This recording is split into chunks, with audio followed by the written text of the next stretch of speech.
చపాతీలోకి అలాగే రైస్లో కూడా సూపర్ ఉంటుంది. Capsicum, potato, carrot, onion, beetroot, tomato, మిర్చి, కరివేపాకు అన్నీ కూడా చక్కగా వాష్ చేసేసి సన్నగా బారుగా తరిగి పెట్టేసుకున్నాను అన్నమాట. ఇప్పుడు ప్రాసెస్లోకి వెళ్దాం. పొయ్యి మీద కళాయి పెట్టి ఆయిల్ సరిపడ వేసుకోవాలి.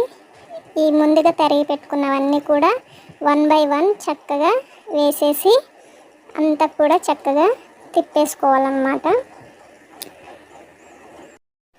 వేసేసుకున్న తర్వాత ఒకసారి అంతా కూడా కలిపేసుకోవాలి. ఆయిల్ అంతా కూడా చక్కగా వాటికి పట్టేలాగా అంతా కూడా కలిపేసేసుకొని చక్కగా అవి కొంతసేపట్లోనే మగ్గిపోతాయి. ఒక ప్లేట్ వేసుకొని కొంతసేపు మగ్గరించాలి. చూసారా అంతా కూడా మగ్గిపోయి కలర్ఫుల్గా ఎలా ఉందో. చాలా చాలా అయితే బాగుంటుంది టేస్ట్ కూడా. ఇలా బాయిల్ అయిపోయిన తర్వాత